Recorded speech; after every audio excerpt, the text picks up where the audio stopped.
Olutindo wano ku Radio Simba Peter Kibazo mu studios ogikwanjulira osibyeyo otya ampuliriza. Excuse me. Eyakoze olwaleero weebale wonna w'osinziira otuwuliriza tukwebaza okubeera ng'okola bw'otyo. Peter Kibazo n'embeera mu studios za Radio Simba okwanjulira program Olutindo. Nina Ibrahim Ssemujju-Nganda tujja kwegatibwako Richard Baguma. Ssemujju buuza abantu. Awuliza Radio Simba basabani banyewo. Assalamu alaikum wa rahmatullahi wa barakatuh. Mulamusiza amanya ya Mukama Katonda w'ekitiibwa. Ampuliriza mbadde nkyakwata ku muzindalo gwa Ssemujju-Nganda siguwulira. Wonna w'osinziira otuwuliriza tukwebaza okubeera ng'okola bw'otyo. Nina Ibrahim Ssemujju-Nganda butereevu ngenda kutandikira wammwe Ssemujju mu palamenti. Emyaka giwezeeko ebintu bibiri. Ekisooka nalabye ababaka ba palamenti nga bakulembeddwa akulira oludda oluvuganya mu palamenti Joso Nnyonyi nga bagenze e Lubowa ku sayiti y'eddwaliro erina okuba gali kwoleka. Sayiti eyo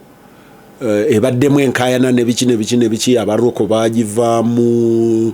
Mukwano gwange yaŋŋamba nti roko baagisasula compensation ku mmeeza nga Mwami Museveni ya negotiatinze yatuuka nga roko ekaayana ne Pineti endagaano baagifuna bali wamu nga babasibidde wamu mu ndagaano. Onaaga nti mwe munseera mu kiveemu.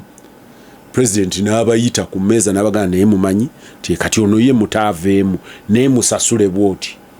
Ne babasasula abaroko ne bavaamu. Kampani y'Abachina endala nejja wano neetegeregana ne mukyala Pineti ne bategeregana ssente ze balina okuzimbira. Kampani y'Abachina ne deployinga equipment. Eyo omukulu agikulira bwe nali nsinkana munywanyi wange yamuyita n'amugamba tell this man how much did the equipment cost you to mobilize? Omusajja n'ambuulira nti kyabatwalira billion emu n'ekitundu to mobilize equipment eyali egenda okutandika okuzimba. Oli ne yeekyusa n'agamba nammwe mugende munziba kati naabo ne bakivaamu. Kati bonga baga nti ne billioni yaabwe emu ekitundu eya mobilizinga equipment nayo tebaagifuna. Naye palamenti yali through okukola endagaano Ministry ya Finance yamusasula ensimbi ze yamusasula. Kati palamenti yagenzeyo ndooza guno mulundi eno group ya kusatu ng'egenda eriyo group eyasooka ne bagisibira ebweru. Prime Minister mukyala Nabbanja n'agenda ne bamugoberayo ate ye teyakoma kumugoba ne kole ya following mukyala Nabbanja ndooza yagezaako okuteekawo eryanyi. Pineti n'amudismissinga budismissinzi nga tamulaba nga Prime Minister. Kati mukulu Joel Ssenyonyi n'ababaka ba palamenti mikono gyange abawerako bagenze. What I saw is what I expected. Nabadde sisuubira kubaggulira kuyingira era bwe gwabadde bakomyewo ndabye balaajana mu palamenti mukyala Anita Among was huffing and puffing ng'agamba ekisooka batuwe certificates kwe baamusasulira eziraga nti oguno omulimu 11 ekoleddwa kale n'olwekyo bamwongere asobole okukola kyo omulimu oguddako. Ekirala tulina obusobozi obusiba okumwongera ssente n'ebiddako. Ekyokusatu bagambye Deputy Speaker agenda kukulembera ttiimu endala bagendeyo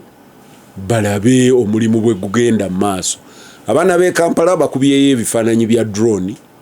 ebitulaga ensiko ne site eteyina activity. One, mugendayo kukola ki? Between you and me Ssemujju kiki mbadde temumanyi kiri Lubowa? Nalagako palamenti eno bandika palamenti ewedde nze mugenzi Cecily Ogwa Honorable Peter Ogwang Honorable Katambuka Honorable Wakajala nasomanga ne Masaka Seke. Palamenti yatutuma ne tugenda e Buyindi mu New Delhi tunoonyeeyo amalwaliro gavumenti nonye amalwaliro parliament gesobola okusindikamu abaka ba parliament bwe babeera nga balwadde nga walaba muto wange Segirinya naye nga tewaliwo ssente kubanga okuteekateeka ebintu bya parliament okutwala abantu bitwala obudde ate omuntu ayinza okuba nga muyi kubanga sisiri ogwala bamujja mulago speed mpaka India kati batuma ne tusangayo eddwaliro erimu baliyita Medanta mukyala wa Museveni gye yali alwalidde lirina omusajja omuyindi professor yakolanga mu America ddwaliro ddene kayina ndowooza nga 30 lijjanjaba emitima na buli kimu era twasangayo ne bakulembeze okuva mu Buwarabu okuva mu Afirika kakati nanyini waali atugamba nti bwe amala okujjanjaba mukyala wa Museveni Museveni bwe yajja omulaba ng'omukyala awonya amunonye ne nanyini ddwaliro ne bamukuba ku nnyonyi ne bamuleeta e Uganda yasula mu State House Entebbe bw'asula mu State House Entebbe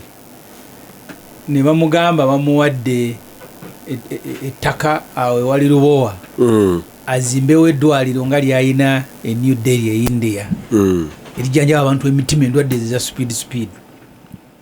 kati omusajja naddayo bwagenda okuteekateeka ssente ezina aleeta ebyuma atandika okuzimba mukyala Museveni n'amukubya n'agamba tusonyiwe ettaka abaana baali wadde Abajapani eryerubowa ne baali bawadde omusawo nga bobe omuyindi eyajjanjaba mukyala wa Museveni n'atuga nti endwadde z'emitima ziteekwa kubeera kumpi n'abalwadde tugambe mu Kampala nga omuntu bamuddusa ku speed n'atuuka mu ddwaliro ettaka nali ndisiimye ne kati nabivaako nkuwa byafaayo ebya Lubowa Mike Mukula lumu yatugamba nti minisitule y'ebyobulamu yabeera minister of state for health nti bagenda Uganda egenda kutandika medical tourism nga olabe yattaka egyetaddemu amaanyi ennaku zino ezimba eddwaliro nga abantu abagala obajjanjaba abagagga bajja abajjanjabire wano erya ettaka ly'e Lubowa eryo lituuse ku muyindi liweereddwa Abajapani baliwadde peneti bino byonna kifaananyi kyenyawo lyategeka ekyobuuza birimu Museveni yagaba ettaka yanoonya abanazimba mu palamenti eyo 10 baatuleetera basooka ne bakukuta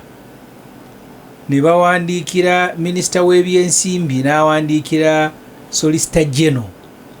ng'amugamba nti waliwo omukyala peneti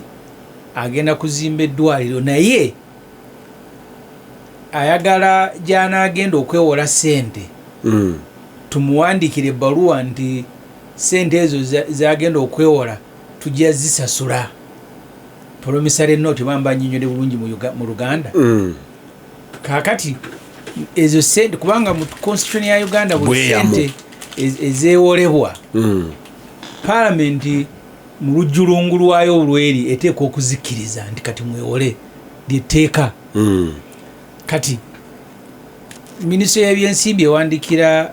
munnamateeka wa gavumenti Solicitor General emubuuza nti omukyala ono agenda okwewola ssente gavumenti eweweeyamu nti ejazisasula gulinga ng'omusingo gwagenda okuteekayo bamuwole kyetagisa palamenti olukusa lwa palamenti Solicitor General nga nti ate kyetaagisa bagenda mu maaso I think banka ndowooza zo zirina procedure zaazo ate ziba zimanyi zigaana omuwa ssente akomawo kati olwo bajja babama mu palamenti nga nti wagenza okukizuula nga zino ssente palamenti erina okuwa gavumenti olukusa gavumenti ewe obweyamo kati ne batugamba nti naye endagaano twazikola dda n'omukyala bwe mulwawo agenda kutandika kututanza bwe mulwawo okuwa gavumenti olukusa egenda ewa obweyamo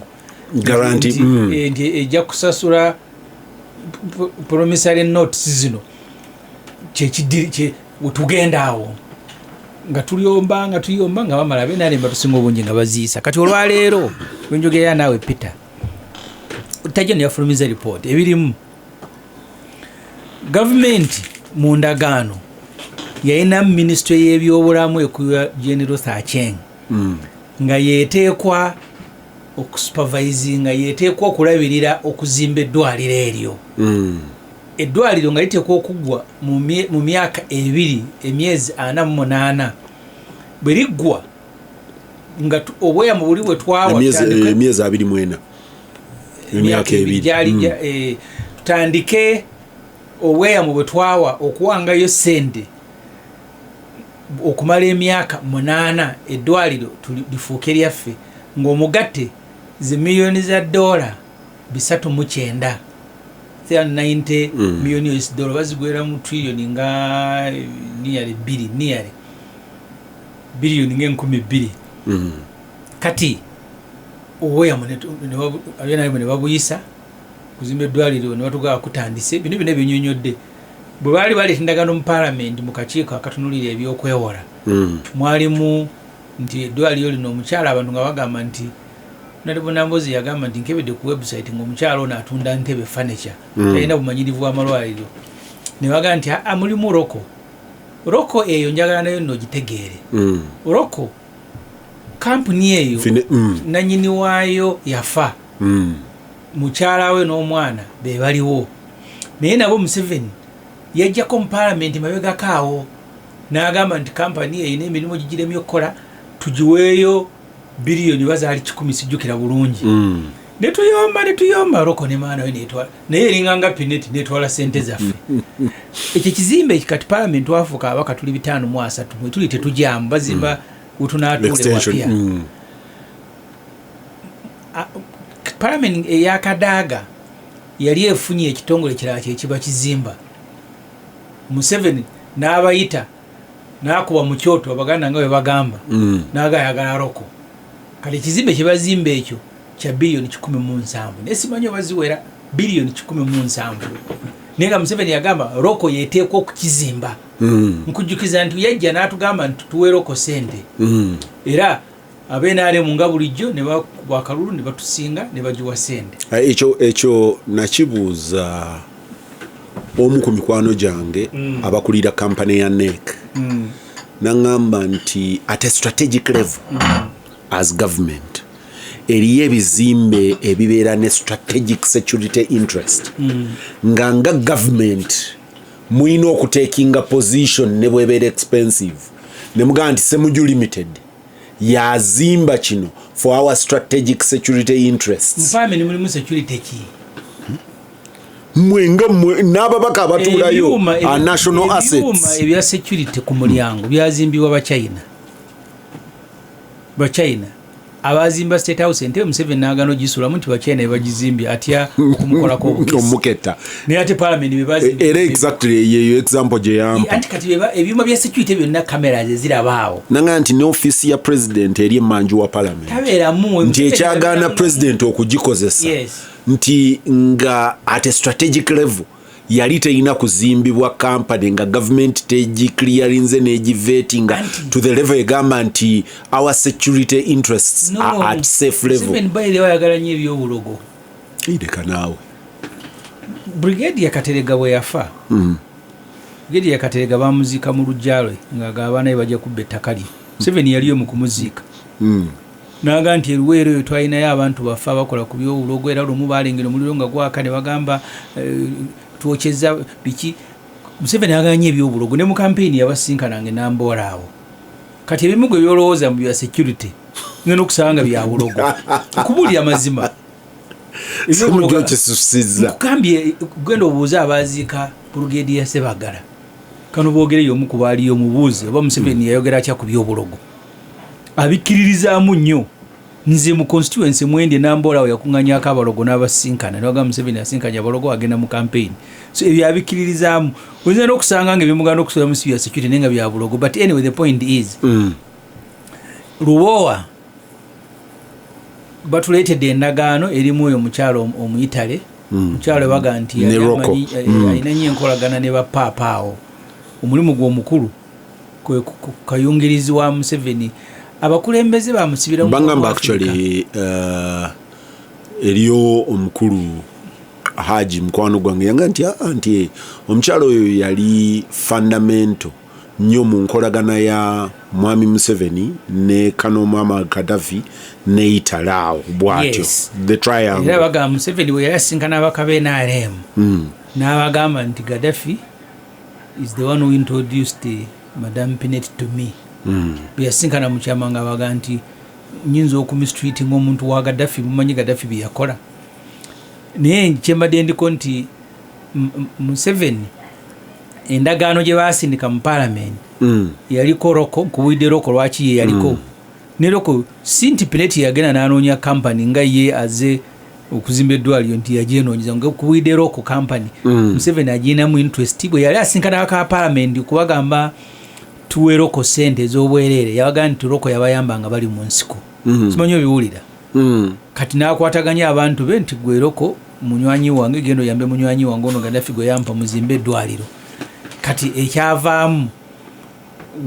miliyoni za $309 nga ziteko olwaliro mubaka Sarah Opengi atugambye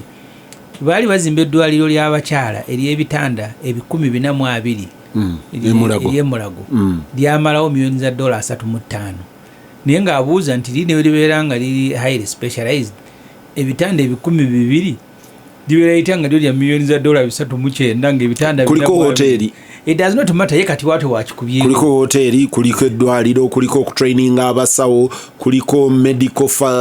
supplies okumala omwaka ogusooka mulamba ngulinganga mmere ya hoteri ogenda ku Serena ne bakuwa emmere ya $800 gwogamba esinga ya mama wange mama Ssemujju oluwombo lwasiba esinga nyoko Serena esinga nyo mama wange okufumba emmere naye kati olw'okuba bajja ne bagiteekako obwebindu ne bakola ki ne bagaya ya $10,000 kati ne bana ebyonyonyola baali babiteekako nga bateeka okutwala sente nga nnyingi kati olwaleero Peter amadde nkugamba nti bwe tutuukidde otajeno n'atugamba gavumenti yalina okubayo ne resident engineer nga Pineti byamala okuzimba n'awaayo ebitabo bye biraga nti kati naaka fulongi maze engineer byawaayo nga engineer wa gavumenti certifying kati olwo ng'atwala kuba baatugamba nti sente ze tusaasaanya okujjanjaba abakungu ebweru buli mwaka tusaasaanya miliyoni za $225 sente nnyingi nnyo nti tugenda kati kuzikozesa kuzimba ddwaliro eryo bwe linaaba liwedde teri mukungu agenda kuddayo okugenda bweru walabye ono pulezidenti yabadde waawo yasembeyo okufa yadde wa Namibia yafiiridde mu ddwaliro obbo tebamujjanjabira mulago bwe bamukubesa ne Idi Amin bamujjanjabira mulago era nzi kyovola nakati nkyagende mulago abasawo abasinga obungi mu Uganda oli agenda n'agamba nze sibanzi njabira mu lwaliro g'abantu bajja kunzita abasawo abali emulago abakugu abasembayo tebatambuza n'amalwaliro amalala era bw'osangayo ate mulago tebakuseera nnyo ng'agenze sijja kumenya mu mannya gaabwe zinalemere mulago era taata wange bw'alwala mama mutwala mulago kubanga abasawo manyi bulungi baprofesa abasomesa abaana obusawo abakola buli kimu bonna basomera awo mulago so baba baagala kunzita tonza nga ndi bagenda kunninda ndi bajja kunzitira mulago tasobola kunsanga mu private facility ne banzitirayo so mulago omusingi gwayo as a medical school n'ebyafaayo esobolera ddala bulungi okujjanjaba endwadde nnyingi nnyo ekizibu kya mulago kyeyina byuma n'abasawo kubanga buli pooti gye baatuwadde n'eddagala mupooti gye baatuwadde eya kakiiko ka palamenti ak'ebyobulamu nga batugamba mulago erina intensive care erina ebitanda 24 28 nekukolako 14 reason tebalina basawo tebalina bannansi tebalina abasawo ab'enjawulo kakati eddwaliro lino mukulitweta ne batugamba nti ligenda kumalawo obuzibu obwo bwonna teri mukungu agenda kuddamu kugenda bweru fena tugenda genda awo bbanga lya myaka 2 eddwaliro nga liwedde ono omukyala alina ebitanda alina ki alireeti nga webinyonyodde asomese abasawo obuzibu buwedde titugenda nakwata kusenezaamu wa musolo zino zennyini ezibadde okutwala bali naye ogende bweyo tekukenderangako anti lino teriggwanga anti ngandi kati bwe tumala otajeno n'atugamba mbadde ku kya engineer nti engineer wa Pineti yawaayo certificate ezize eziganda guno omulimu guwedde ne basooka ne babasasulako miliyoni za $5 miliyoni za $5 ze biliyoni nga 17 bwe yamala ye owa Pineti nyini n'atawaayo na certificate ze eziganda omulimu guwedde ne babongera miliyoni za $7.5 olwaleero bakasasula Pineti miliyoni za $156 otajeraga omusingi oba musingi oba kyekiriyo kyonna miliyoni za dola 15 ze biliyoni nga 47 kati otajeno ng'agamba nti wali ewasooka inginiya wa gavumenti bamugoba ng'owa pineti yaleeta omulimu n'agaaguno guwedde ne basasula naye yalekeraawo okuleeta naye bakyasasula so kati eyo gavumenti ya Museveni. Nabuuza Dr. Ayume akulira akakiiko ka paalamenti ak'ebyobulamu nga tuli mu budget ne mugamba nga bw'obadde otuwa alipoota ku byobulamu tutaddemu ddwaliro lya Lubowa nanga nti ati liri kyali mu health liri mu ofiisi ya Prime Minister. Olwaleero paalamenti bwe tutandise nga ate Prime Minister naye bamugobayo anti kati tubadde tuli ku kukyala kwa leader of opposition ne ba shadow cabinet byagenze nabo mu paalamenti babaganye deputy speaker agenda biki Prime Minister naga ngenda kubuuza Minister wa Health ninyimukane mungani nyabo Prime Minister wadde mu myuka nakadamu bwe twabadde mu committee ya budget musobola okubuuza Ayume kuba member wa parliament yagenti eddwaliro balijjadda mu health mu ministry y'ebyobulamu liri mu office ya Prime Minister tomanyi nti balireetana wammwe naga nti nze sikimanyi Prime Minister yamanyi teyagambako mu myuka tamanyi ate office agikolamu bwomu. I mean Prime Minister tubeere fair nkyala Nabbanja yatwala olukaalikaali n'atuukayo ne bamuguba ne bamugamba wano vaawo anti kakati mu nkola ya gavumenti John Ruth Acheng ne banne baali baga nti eddwaliro eryo sente bazikozese mu ku upgrading regional referral hospitals zisobola okujjanjaba endwadde nnyingi oba si ekyo eddwaliro bali ezimbire gavumenti n'egaana kanaafuka wa lugezigezi babajjako okusupervise naye mu ndagaano yalimu kakati kiri kyobadde obuuza kikye mukyayagala ogende Lubowa munoonyaayo ki ku buli mwaka sente z'omusolo zisasulwa pineti omulimu gwaffe gwa paalamenti oguli mu constitution kugoberera sente z'omusolo leader of opposition specifically office ya leader of opposition mulimu ogwayo omukulu is oversight kugenda kukebera sente z'omusolo gye ziraze olw'okuba zikyasasulwa tulina ogendayo oba babakkiriza oba tebabakkiriza tulina ogenda okulaba naye tunaba tulingizayo obulingiza oba nga tulinnya muti n'ofunawo omuti omuwanvu abaana balina drone mukukozesa ezo anti kakati drone tojja kujja paalamenti nga togenzeeyo wajja gamba olimba naye kati twagenzeeyo opposition yagenzeeyo kati drone kwena agattira kati ekikulu ekiri mu bino be bantu okumanya Peter nti sente zaabwe Museveni waati wazikozesa bw'aba naye bayagala oziwa tabuuza nze ennaku zino mbadde mpita nnyo mu lipooti ya Olutindo ne banfunyeyo ebiseera ebitakola mirimu emirala era kino nkyogedde kuno nkiddamu ndi abaali bakiwuddeko temuganda omusaya kyamala kyaddamu mu lipooti ya Olutindo utubeeredde mu covid twewola sente mu World Bank it was almost $1 trillion oba 2 ku sente ezo ne tugulako vaccine eddagala ly'okugema covid eddagala eryo Olutindo yagenda okutuuka Entebbe mu National Medical Store nga doozi 5 million zivunze ziweddeko kale kati naagaani waliwo n'endala nga baleeta mmeka oba zaali 12 naagaani waliwo n'endala zensanze kwenemwezi naye waliwo n'endala eziri scattered ze baatwala mu bitundu bingi ng'agamba nti ezo sente ezagula ezo doozi zeziri ze twewola mu World Bank ze twakozesaako okugula eddagala ly'okugema biliyoni 3 naga biliyoni 3 eddagala eriri worth biliyoni 3 erivunze naye ekisinga okwewuunyisa naga nti gavi okyagijjukira oba yayeetuwa ddagala naye oba lya malaria oba lyakugema oba baana nti gavi erina sente zegenda otuwa minisitule y'ebyobulamu ezirinze ejjeko sente zenaakozesa okudestroyinga eddagala kati eyo Uganda twewoze sente biliyoni 3 ne tugenda tuzigulamu eddagala nzojjukira nakayananga nnyo nga mbagamba nakati mutwe gwange kubanga buli muntu amanyi ebyo kusuubulagana wakati w'amawanga bwe bibeera si buli kintu ekyoweetaaga mu bulamu bwo nti olina okukikola waliwo akikolera ku layisi omuntu ali e Karamoja oyinza okusanga ng'okusimbayo kasooli nga kya muwendo nnyo okusinga ze n'agula kasooli mu Kampala. Nze nnima kasooli n'ennima ebijanjaalo n'ennima amatooke naye si buli kineetaaga ewaka ngenda kulima kabeji nnime kino nnime kiri olwokuba ettaka nina mulimu byesobola kulima nga nyina bigula wala nga tebijja kukukolera financial sense. Abantu b'ebweru baali batuwa eddagala ery'obwereere ng'oggyeko biliyoni 3 ezaaweebwa Pineti. Ojjukira nti waliwo ssente Museveni ze yawa Musenero nti bagenda kukola vaccine mu Kampala.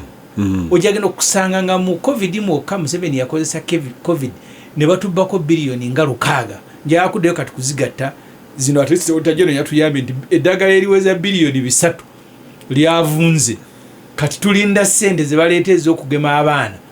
Tutoleka ezimu zigende zokya eddagala eryavunze wa miliyoni meka Katonda yamanyise n'akutegeera. Ogatteko ezaweebwa Musenero nti bagenda kutandika. Ojjukira Museveni buli yajjanga okwogera tugenda COVID mukisa munene nnyo katugenda nakola vaccine tuguzeeko ensi endala. Tebafulumyangayo yadde akajiiko ka vaccine naye nga ssente zaage akajiiko kana katini okamanyikana butabuza sukaali tekafulumanga naye ssente zaagenda mu Ministry ya Science and Technology kati ekyo ne bakitwerabiza. So ebintu bino tulina okubijjukizanga abantu buli lunaku.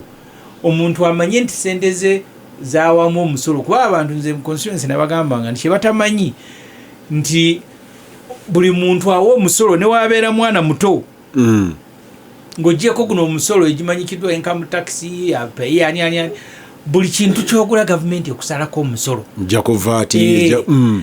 kimwa musange ebintu olumu mafuta geeyongedde mugenda okumaliriza nga bino bye bazikolamu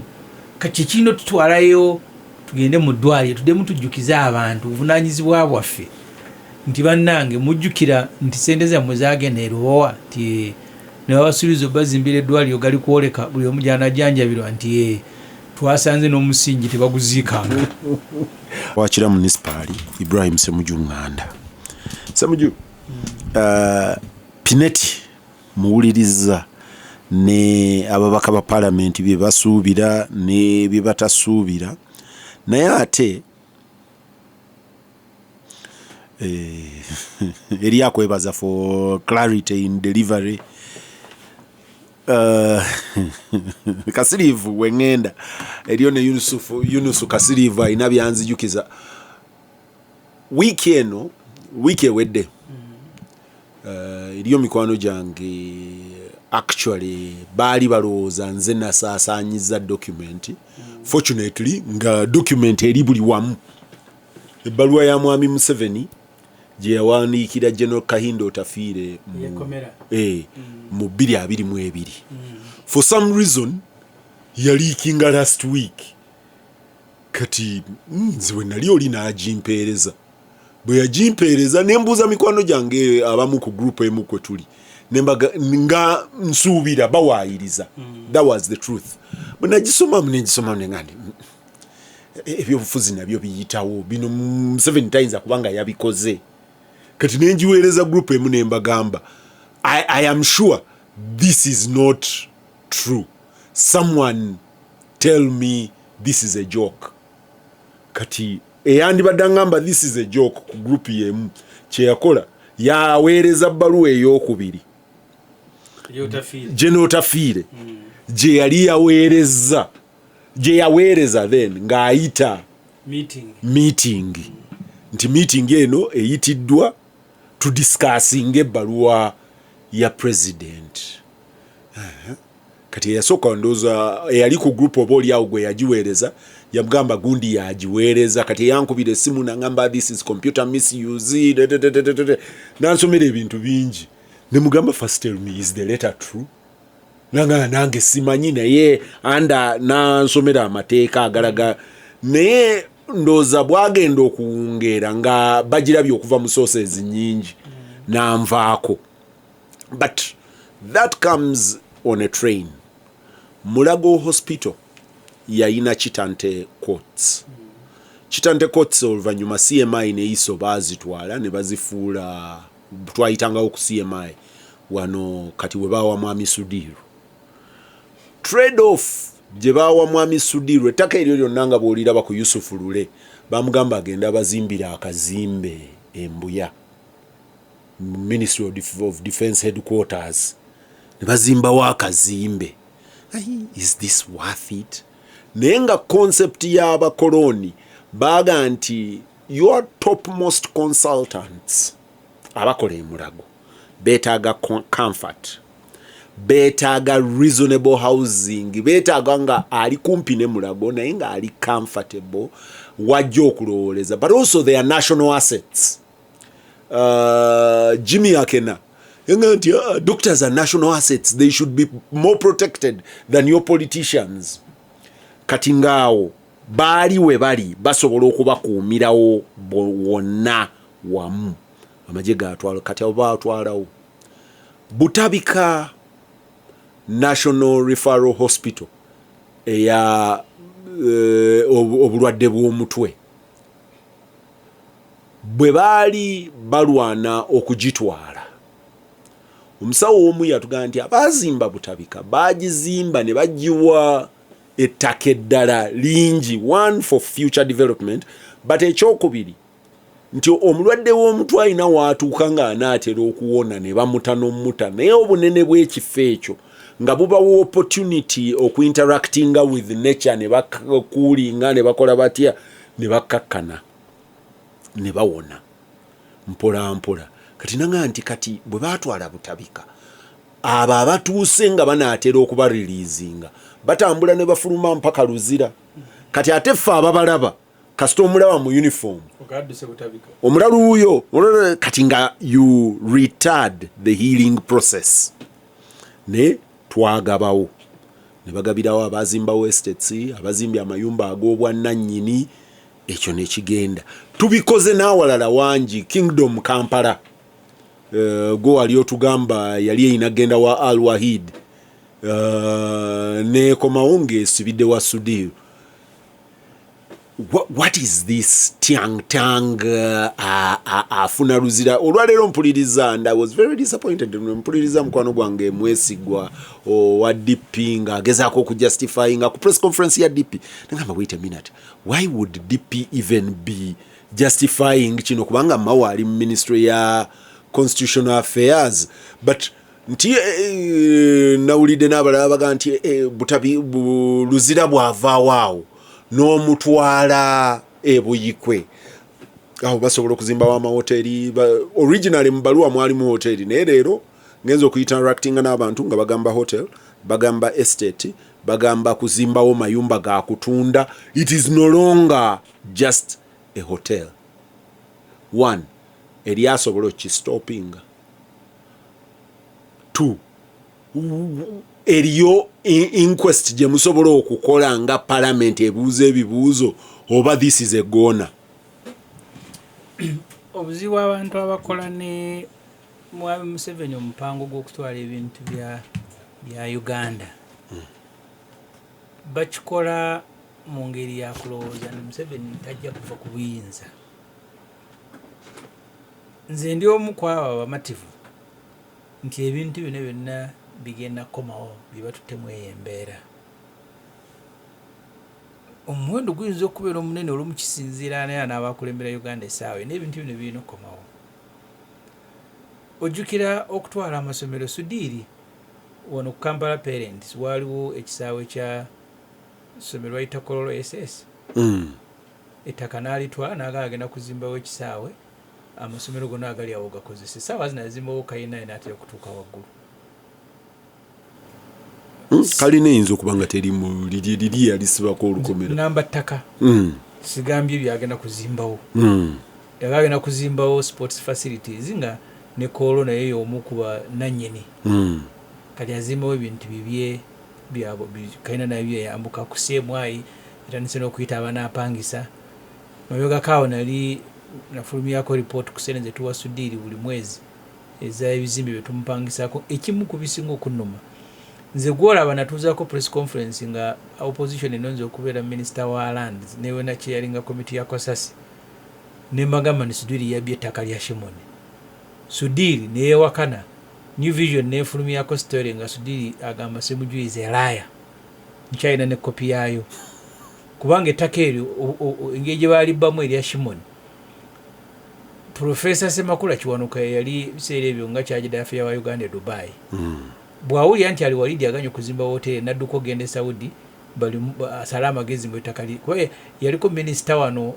yali wa investment yaleeta yakiemeko kuba yaleeta ali walidi bwawulira nti aweta agenda kuzimba hoteri n'agaana yalifuna lireetemu abakoleya naye akoleko ku ssente kati bagamba ono Kissington bamwita Ashish Sudiri gwe yayitamu n'agenda because always yaga nti alina interest bagende mu office ye Dubai ne baga nti twali tukoze zi design biki mutwe emitolo gya $5 gwe bagamba nyo ko tezawera kati Sudiri naayitira mu Kissington nadduka ne basasula sente wembyogera so yaga nti is a liar takatayina mu interest olwaleero gavumenti epangisa parliament esasula billioni 8 yali atusasuza ne parking billion parliament billion 8 buli mwaka yali atusasuza mwena nga billion 1 ya parking nga ekizimbe kyebo kipangiso neno kusasula ne parking separately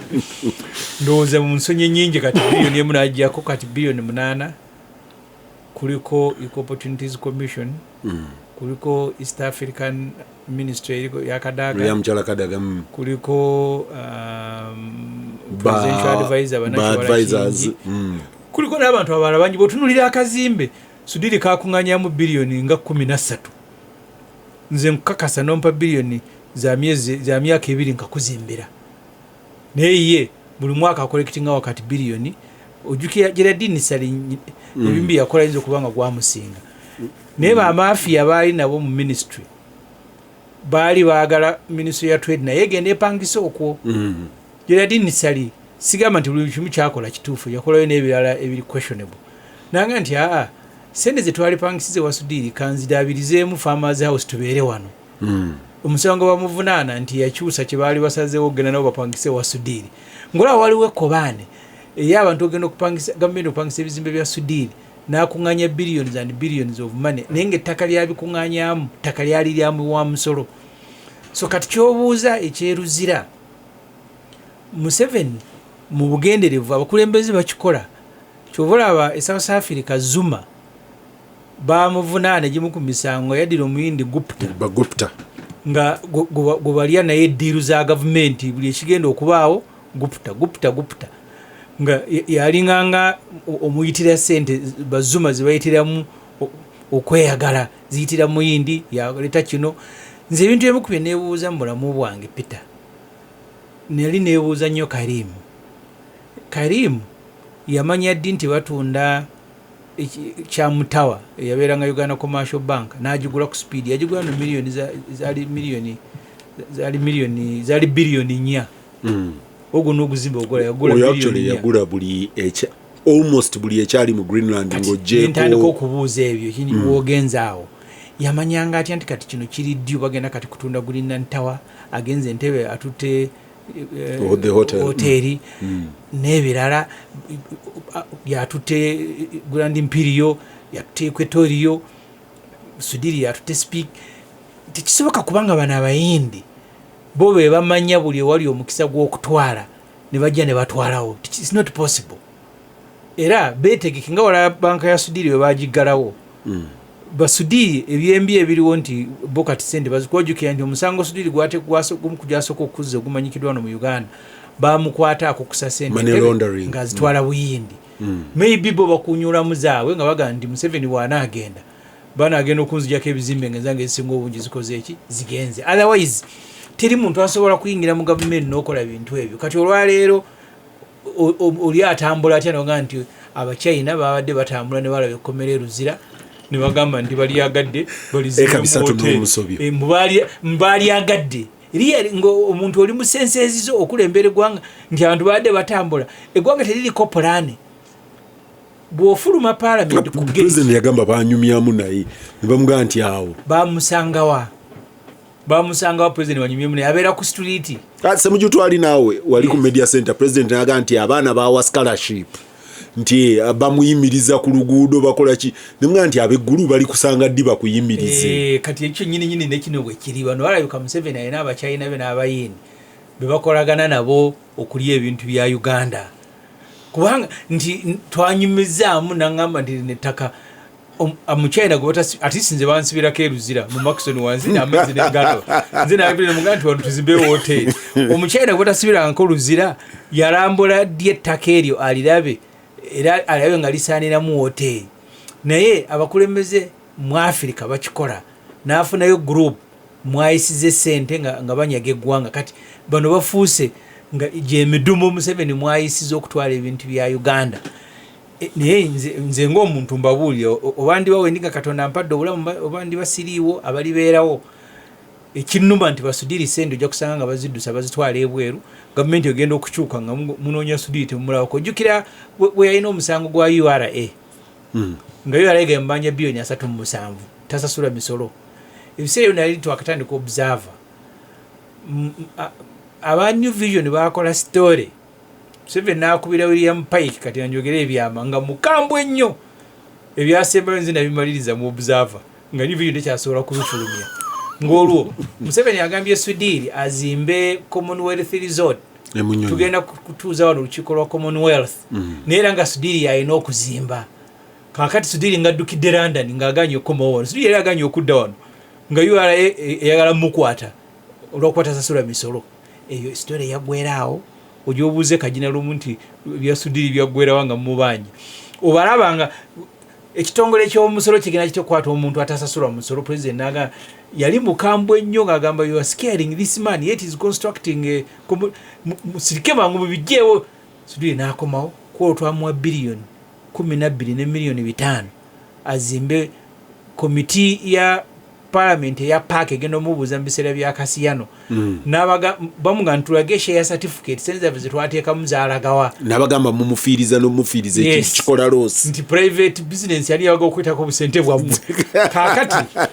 twagenze mu Nnyonyo baleese naawe conference center ne tuwa Sudiri biliyoni 10 n'agamba nti ye tukoze joint venture yatuwadde yiika y'ettaka twagenda okugiramulanga ne kkoota tewera gundi kwetudde temuli basaveya amaaso galaba fena tulina amataka osobola okulitunulya nolanga nga wano wali kayiika ewera nerinde kkoota tewera ye lye yaleese ne tuzimba conference center ya biliyoni 10 gavumenti zeyataddemu mu budget twagano ziisa Museveni n'aziwayo n'akomona nga ndi mwino ziisa naziwadde mu supplementary ebintu bino tuuka ne bikutabula mane ngamba nti ku parliament woba ofuluma bw'oti awo wabangawo development house n'ebizimbe ebirala bakazoola abo John bamusumba ne tiimu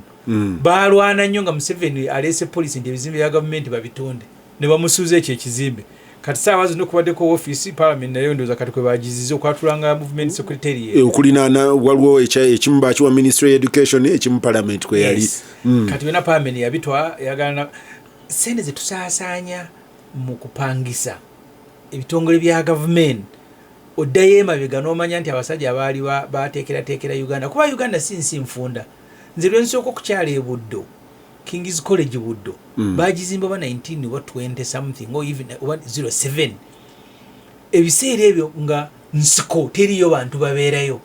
kubanga nze ngenze Bukasa wano wendi ewange wakawe mpangalira ekirinnya ngenzeewo mu 2005 ninga ne boda tezigendayo awola kati wajjudde abantu kitegeeza nti Buddo mu 19 oba 07 abe Buddo bananyambako wayi tewaliyo bantu amasomero abafuzi b'amatwale ne bagatwala ne bazimba gayaze eri gyeri ne bazimba zina miryango ne bazimba namagunga nga bagatwala eyewala olwaleero kisoboka kityanga buli kyekigenda okolebwa kiina kolebwa wano era gavumenti byeyina wano enju ezasulanga mu senior staff quarters ez'abapoliisi ez'abamagye ezo zagenda eza cotton zagenda eza NSSF zagenda bwogende kololo mwabangamu ebizimbe nga mulimu ebya UEB byagenda mwabangamu ebya posta byagenda ne mubaamu Makerere University ndaba waliwo ebiraba nga babitunda ebya Makerere babitunda mu kiseera kino mukyala wa Museveni wabedde Minister of Education naye kati kizibu okunoonyereza kubanga omukulu abwami wali so eggwanga abantu abo bazimba ebintu ebyo ne bakolera Uganda omusingi Museveni yali wadde ayongerako bwongezi bimaze okutundibwa kati saawa zino tuli mu kupangisa buli kitongole kya gavumenti ekireeta budget mu parliament kuliko sente ez'okupangisa parliament epangisa office ya Museveni epangisa prime minister apangisa URA buli omu ali mu kupangisa ate sente enkumu ezaali badde ziyamba okulaakulanya ettaka eryo radio Uganda ettaka lyayina Bugolobi lyayina Kololo lyonna lyagenda erya poliisi eyo lyolabaawo weeri wali police headquarter naye ndi observer nga Museveni agabiddeko omukyala Maria Kiwanuka n'omwami we nti bazimbewo police headquarter batwaleko etundutundu butuli kuba mawulire ndowooza n'alivaako poliisi ziri mu kupangisa kwagamba eggwanga Museveni alifudde nga aziifu nti ligenda kusaanawo naye Museveni lwafa ne Uganda. Awo ennaggulu baagabirako ne wawa Abachina be baali bawadde bagaa nti bagenda kutuzimbira medical laboratory ne kirala ekifaananyi forensic laboratory. Yes. Jangu kulya KCC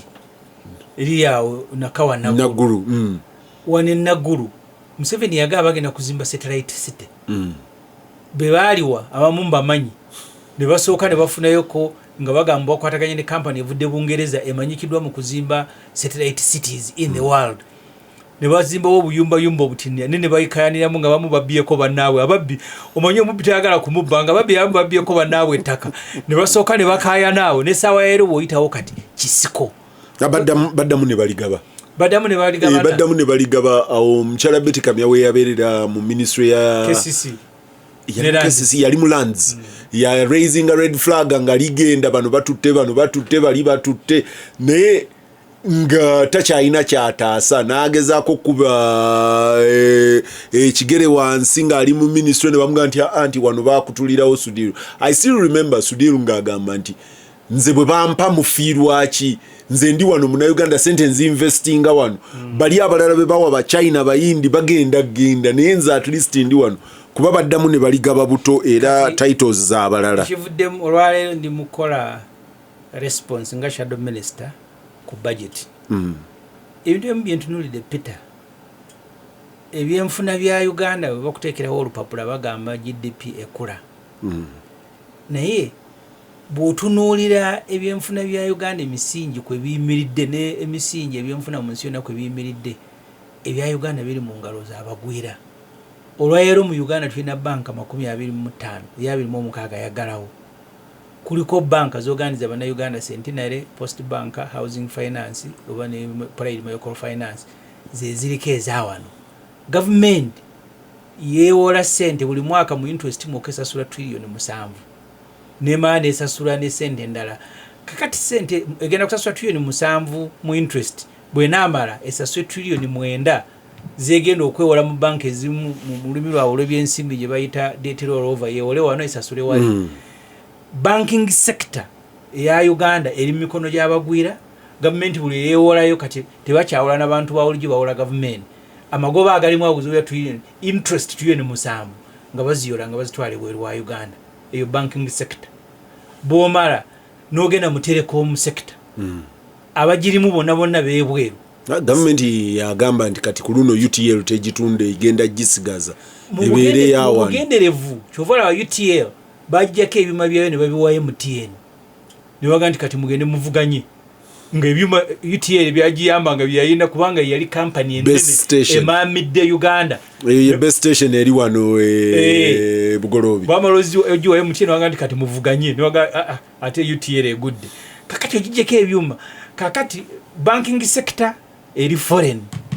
telecom sector eri foreign, niwo gagenda kulakulanya service sector ICT nachi kati ogende manufacturing onoonye factories eziri mu Uganda z'abaani. At the end of the day amagoba gonna agafunibwamu agali kulakulanyiza economy ya Uganda gagenda bweru wa Uganda, Buyindi, Middle East nawa. Kati Museveni atandika kwewala olwaleero twakewola sente wali ozogerako luli trillion 9 tugenda kuyingira trillion 10. Government kyasobola kusasula abantu bagiguza bintu kugamba mu report yange ni mukola tochi jenku amaganti buli omu asabire munne naye gwanga lyolekedde kukola pusinga nodira ebyobugagga emisingi okuyimiridde obugagga wensi nogenda ngo giteka mikono gyabagwira mu bugenderevu nodira n'amataka nogabawa nobawa nesere nowajjako taxi tebasasula misolo. Kati bw'osoma report za Ministry of Finance ekugamba nti unemployment mu Uganda yeyongedde okuva ku 8% etuuse ku 12 nene okubanga kya bulimba ng'esinga nawo niwaga nti abantu ebitundu 6 ku buli 10 bakyali mu bulimi kakati olw'eggwanga ligenda kulaakulana ddi mwe ne musigalanga ebintu bye mwenyumirizaamu okera kunca Peter nze bwe mba ntunulira abaana ba bodaboda si batunulira mu busungu lwa kuvuga bubi naye ntunulira abaana amaanyi ge balina obungi bwabwe nga bonna amaanyi agaalikoze eggwanga omusingi bali ku street bavuga bodaboda abawala bagenda bweru kukola bwa maids nga eggwanga Museveni walituusizza kati buli ekiriwo kye bamubuulira alinga mubajje buli bamubuulira nti abasiraamu balinawo property wata nagitunda tawera kandi Museveni bwali morova kyobola ayagala nnyo mubajje buli kyawulya kyatanaba kutunda ng'ogenda ebugenzi nga nti mwayo kasobera ng'oli muyindi oba oli muwarabu ono ashaba stella nti Peter and Ssemujju, I'm disappointed. You people are discussing non-official statements. Those could be purely gossip. How can you spend a whole hour discussing gossip? Does Ssemujju as a member of parliament have had opportunity to call on these documents on the floor of parliament? Has the minister owned them? Has the presidency owned them? Really? Give us a break. Ayo kanoza abade tawulira. To discussing Shimoni, to discussing CMY, to discussing Kololo, to discussing ebintu bingi. Naye wanaalondayo kimala kanoza mwagizi nnyo wa Museveni kali anonye engeri asobola okumuwolereza. Tetu discussing ekintu kimu kya prison. Actually nze ndowooza ntu discussing trend yakuwayo trend yonna nesinga abadde awulira eriye yeeraliikirira nti Namulonge nayo bagitwala nali wano nga nkuba enduulu kuli emukono ku bayitawo ntaawo kayino tafire yadda tutenjeru.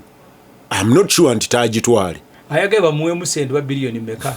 oyo awulira oyo kiziri ya land fair abadde mukyala situ land fair tukuwadde list y'ebintu ebya gavumenti bye batutte okutuuka olwaleero nego n'ogamba mutu discussinga gospel maybe ali mu kugospinga bino Museveni abikola nkugambye nti alinganga agamba nti wanaamalirako obukulembeze Katonda wanaamututaasizaako Uganda ejja kuba ekorapsinze nga ebyobugagga biweddewo kubanga nze buchanga tandika kuandika story bayitako ko policy ojukira at the very beginning mu parliament yaje ya housing loan scheme bwe batuuka wano ne bayingira ebizimbe bya government mu Kololo Nakasero wawa olama ne bayisa police ne bagamba nti ababirimu babibawoze tinyafunza yanga nti bayina gye balwanira mwe yagenda ne bamugobamu I think eriko Elizabeth Avenue awe Kololo ne bazeeguze ezenju ezaali omwo ezisembye wano nga bembedde mu observer nga batuteza post ne batwala eza UEB ne batwala eza cotton kati cotton ekitongole bagenda kukijjawo Nakasera waliwo omukungu omu nga tuli mu monita yawulira bazitwala nga amazino zigaba najja kemu n'agenda mu DFCU ne yeewolayo sente miliyoni 4 Ssemujju ku mukwano gwange enkera n'agitunda miliyoni 6 within a day yali akoze miliyoni 2 ebiseera zaali sente nnyingi that level of theft waliwo ba MPs bangi nabo abamu abali abenaalem batwalako naye omu bagimuwa ku miliyoni 10 enju ekololaawo miliyoni 10 n'agenda n'agitunda so kati omuntu ne bw'oba oyagala nnyo Museveni liyale kino kisuse nti gwe buli kintu kya gavumenti wekiri amasomero ojjukira waliwo bagamba nga batwalira Shimoni Nakasero baali bagitwala batwala Buganda Road nga batwala oba ne Bat Valley nga ebisaawe babitutte mu Kampala babimazeewo eriyo Ken Kibuka ngamba nti Kibazo I appreciate that pain but those politicians seated there with you have sat in parliament and allocated themselves money of our cooperatives that you were discussing yesterday and they robbed clean. The difference between the one robbing land and the one taking home 12, 30, 20 billion is really nothing. Parliament is as rotten as the other arms. Citizens need to wake up with sticks and beat all those people. Ono Kenya agamba. Parliament ekirunyi yo yenyini nayo yakoze report nitekamu abaka baaya abalidde sente za cooperative kakati oyo wa stick aluddewo muwagira abanonye tuulye nti yatukubiddeyo ba MPs bana nzisiinaako omuntu gwenzitira kuliisa tutte property ya government ne wabeera nga member wa parliament ne wabeera nga minister omusajja waliwo abakyala abajja wano bava mu nnyo ku university ne bajja mu parliament awo ne bagamba baali beewuunya nnyo komiti za parliament za accountability okufulumyanga report nti balidde sente z'ekkubo ne ba beneficiary ne batavaayo ne bateekala kaasaako anga nti ekibeewuunyisa nnyo kati oyo bw'abaga nti payini gye tulina naye gyatuyina yaga nti tukwate emiggo tubatwale nga kakaaba. I agree. Nze natukako n'okubagamba nti dumu twali kasokose tusonda sente za kyaki ne bagamba nti sente tuzaawulemu ez'abantu ze babbi obubbi muziteeke mu kambo kazo muziwe embisa nnamba nga muzisabira kubanga essaala yize butatuuka wakati na gye munaasabira mu kyakyo kuli sente enzibe nemaga ku mikolo mulekerawo bayitanga abagenyi abakulu so ate nesigala nga ebaglorifyinga kyenzikiziganya this is a collective duty.